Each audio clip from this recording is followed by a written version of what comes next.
Let's get back to the roots of this channel here today with some dark romance recommendations for you guys, because that's, I feel like, what my channel is partially known for. Dark romances, taboo romances, and forbidden romances. And I've done a taboo romance recommendation video this year, and I think I've done a forbidden one, but I haven't done a dark romance one this year. Granted, I've done like red flag, heroes, and like Captor Captive, which obviously all of those are dark books, but I haven't done a specifically dark romance recommendation video this year yet, and I don't know how I haven't. I've done a lot of videos surrounding dark romances, so if you want any more recommendations after I give you the 7 that I have here today, I have more for you on my channel. I have a guide to dark romance where I have books at the like smallest level of darkness where it's just like you're just dipping your toe in, and then I have like completely like blacked out, like can't even see your hand in front of your face type of romances. So I got a full scale in that, and today I feel like I have a pretty decent mix here of ones that are like on not like super dark, and then I have ones that are like really messed up. So anyways, without further ado, let's go ahead and jump in. And the first one that I want to talk about today is going to be on my top 10 of this year. I have just absolutely fallen in love with this book, and that is Take Me With You by Nina G. Jones. So this one follows Sam and Vesper, and it's a dark romance, and it also happens to be a captor captive romance as well. So Vesper is a nursing student. She's in her early 20s, and she has a steady boyfriend, and she takes care of her younger sibling because her mother is just very much like a absentee parent, and she's always off like on vacation doing whatever, so she's really like left with the care of her younger sibling. She's just kind of like going about her life and her routine, whatever, and she starts feeling a pair of eyes watching her, and she kind of starts dreaming about what it would be like if these eyes swept in and like took her away from her life, because, you know, like I said, she's just kind of going through the motions, and she's kind of wanting like some sense of something new and exciting in her life. But when that pair of eyes does actually come looking for her and ready to take her away, then she doesn't really quite know what she's gotten herself into. Well, she didn't get herself into it, but you know what I mean. So anyways, our hero Sam, he is he's not even a hero. He is very much an anti-hero. This man is very messed up. He is a serial criminal. He breaks into people's homes, couples' homes, and harasses them for the night, and then like up and leaves, and just like kind of leaves this couple reeling in the trauma that he's left in his wake. And he intends to do the same thing to Vesper and her boyfriend. But then when his typical like MO kind of goes awry that night, and Vesper says like, hey, leave everyone else alone and take me with you, he ends up agreeing, and then he finds himself in this new kind of territory with a captive, and how everything's gonna fall into place after that point. This book is very heavy into the Stockholm syndrome of it. It's very messed up. Like, let me tell you, Sam is not a character that you root for. I mean, I ended up rooting for him at the end, and I honestly don't know how Nina G. Jones did it, because he is not a good person. If you have any triggers, I would avoid this book. I mean, in general, with all of these books being dark romances, you should be looking up your triggers for them, but this one specifically, there is a lot of stuff in here, a lot of heavy stuff, so make sure that you're looking up any triggers before going into it.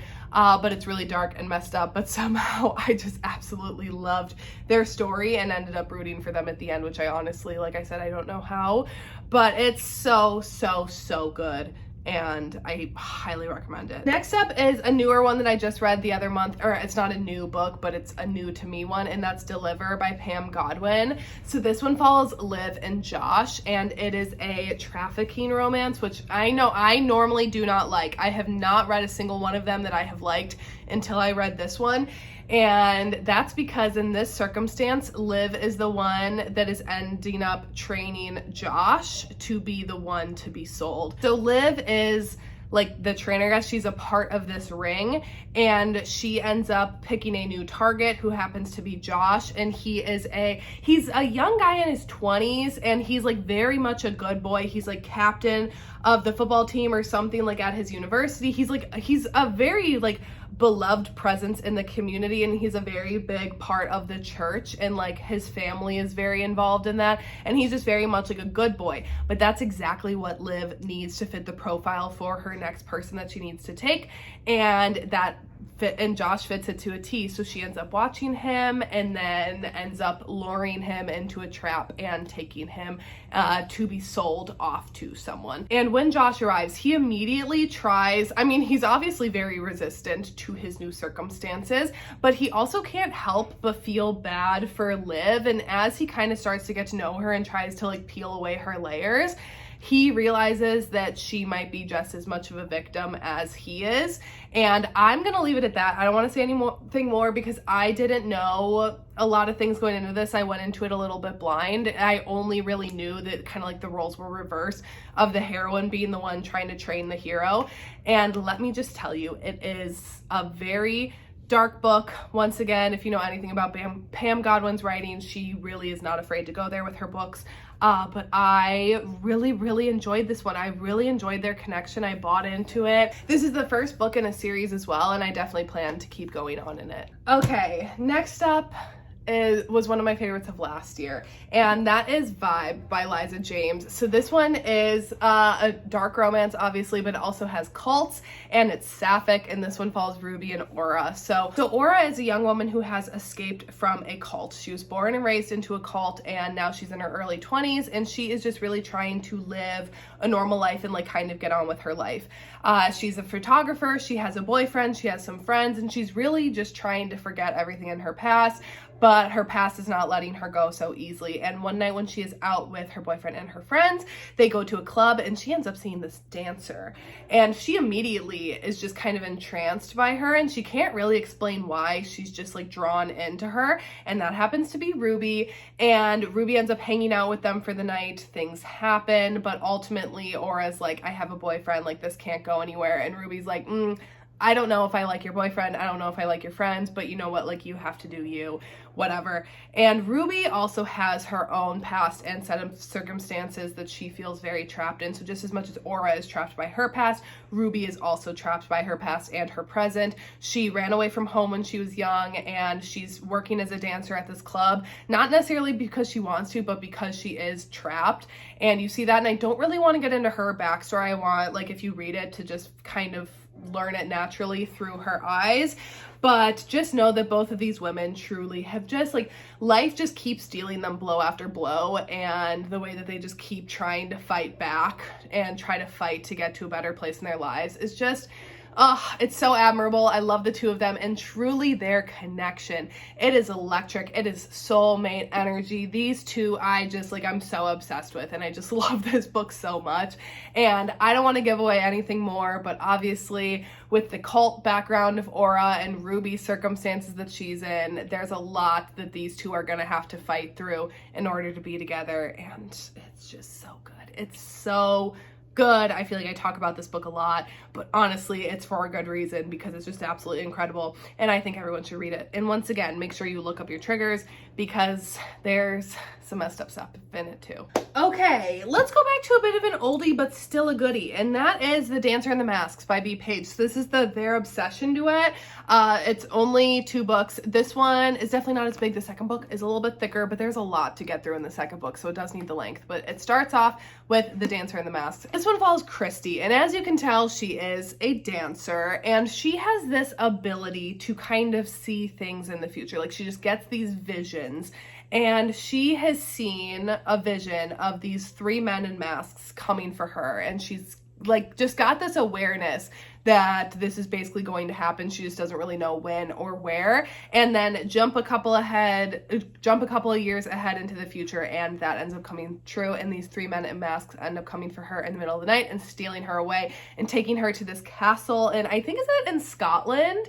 And basically taking her prisoner. And when she arrives there, she realizes that they host this kind of like messed up show kind of thing where they have other people in this castle that they've taken captive who perform for these groups of people that come in, like really wealthy billionaire type people. I mean, it's a messed up situation that Christy has you know, woken up and found herself in.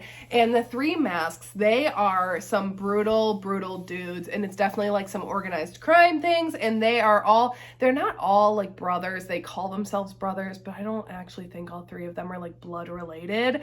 But anyways, they are fascinated by Christy, but also they know that like she's not for them to fall in love with. She is theirs to basically train to be a part of this show, and kind of like their new plaything a little bit to mess around with and kind of torture. And it ends up being their romance. It is a reverse hair and white shoes romance. And I'll let you kind of discover the rest of it, because here's the thing, I don't really remember what you all know going into it and then what you learn over the course of the book, so I don't want to get more into spoilers. But let me just tell you, this is a slow burner too, and they really fight their attraction to Christy, and Christy really fights her attraction to them as well. But it's fun. It's so different than anything I've ever read, like both parts of the duet, especially because of like Christy's ability to kind of like see visions. It's a little like, I don't know if it's like paranormal. It's a lot of fun. I really love this duet, and B. Page's writing is really beautiful. So let's talk about That's a Glove by Jessie Hall, because it's great and another favorite of the year, and potentially on the top 10 list to come. So this one follows Briony and Arrow. So Briony, she is we got another cult one on this list here along with Vi, but this one, unlike how Aura has escaped from the cult, Briony is right in the thick of it, and she is actually about to become one of the first woman leaders in this cult, and like rising to a position of power, something that she is like really excited about, really passionate about. Like, she believes in what she has been fed. However, there are some people within the cult who are not so excited to see her rising to a higher position. And Arrow, her stalker, sees that, and he starts trying to leave her messages and notes, just trying to kind of pull her out of it a little bit, and trying to help her out and make her see the light and the truth that these people and these things that she's been taught is not what she believes, and like not everything that she's been taught is right, you know? But she, like I said, she's still kind of in the clutches of the cult, and Arrow's trying to pull that out of her. So this is also a stalker romance. However, I would say Arrow's kind of like a bad stalker in a way that he's up in her face from the beginning. It's not like a subtle, like if you've read Haunting Adeline, like the Cat and Mouse Duet by H.D. Carlton, Zaid is very much into like the mind games of like taunting and teasing and messing with her from afar before he finally like makes his presence known. Nope, Arrow right off the bat is like up in her face and up in her business. So he's not really like a stalker in terms of like he's in the shadows, but he's definitely a stalker in terms of like he's not going to leave her alone. He keeps popping up and like trying to pull her from the clutches of everything that she has been raised in from the people around her. So I'm gonna leave it at that. You got way more into Arrow's backstory in this, but again, that's for you to find out as you read it. But this one's pretty dark. I would say, I don't know what it says about me that I'm like, honestly, this is one of the lighter ones on the list. It's not. It's still pretty graphic in terms of things, but I'd say like Arrow and Briony's relationship, though, for the most part, like between the two of them, I don't think is like as dark as some of the other ones. I mean, it's still pretty dark and messed up. But next up, let's talk about it. This book truly is one that I haven't, like, that hasn't left my mind since I read it at the end of last year. And I'm still not quite sure how I fully feel about it. But it would be wrong not to include it on a dark romance recommendations list, because I would still recommend it. However, just know that out of all of the books on this list, this one is the one that actually like made my stomach turn reading it, and that's Sick Fucks by Tilly Cole. So I read this one for my Banned Forbidden Taboo reading vlog, along with Vibe, actually, at the end of last year. And this one is just, I will say, it's very gory. So if gore is not something that you are good with, that's not necessarily me either. I'm not very good with that. And there's quite a bit of that in here. So just a warning on that. The story itself and everything, I enjoy. It's the gore that like, has me with this one that's kind of just like, I gotta keep it at a bit of an arm's length. But I would still recommend it because it's still a good story. So this one follows Ellis and Heathen. And so it is like an Alice in Wonderland, not like retelling, but very heavily like inspired book. So Ellis and Heathen meet when they are kids, and Ellis is the daughter of this very prominent businessman in, I think, Texas, and her mother ends up passing away, so she's just kind of raised by her dad, but she's not really even like raised by her dad. He's not around a lot, but she does have this childhood best friend, Heathen, who is the son of, I forget, is he the son of like an employee at Ellis's dad? I don't know. Somehow they like are on the grounds together of like this compound, I guess, kind of, that her billionaire father owns, and they are childhood friends. However, when Ellis turns, I forget how old she is it like 11 or something, she finally learns, I guess, what her dad and his business partners are into, and or like what they're like deep into, and she starts being abused by them. So that is again, this book, it's very, very dark, it's graphic, so, and the things start young to Ellis and Heathen also is not exempt from the cruelty that Ellis's dad and his business partners put them through. And because they are kids at the beginning of this, I'm just warning you, it's really, really hard to read. And like I said, this is one that like genuinely made my stomach turn reading it. And then there are some things that happen. There are some situations that happen to Heathen, that happen to Ellis, and then we jump ahead into the future a little bit, and Heathen is now in more of a position of power than he was obviously as a child in these circumstances, and he has grown up. He has found his own set of weapons that he is ready to utilize and take down the people that have abused him as a child and over the years and have just really like messed him up, and he's ready to take revenge, but he's got to go and find Ellis, and the two of them end up going on this journey of revenge. And that is so satisfying to see. I love a revenge story, especially when you have been in the thick of it with the two of these characters. Like, you relish in their revenge just as much as they do. But like I said, it's gory, so just a heads up on that. And I'll let you, read this. I will say it's banned on Amazon. You can buy the paperback on Amazon, but like as far as the ebook goes, as far as I know, I mean, when I bought I got this book on paperback, and like as of December last year, it was still not available. Like the ebook wasn't available on Amazon, so just heads up on that. It is a little bit harder to find, but still a really good story. Just out of all of these, like this one's like really, it's tough to read at times, so just a warning on that. And lastly, I have Her Master's Teacher by Lily White. This one I was not expecting to be as dark as it was when I was going into it, so I'll at least let you know, I guess, what you're getting yourself into with this one. So this one follows Holland and Claire.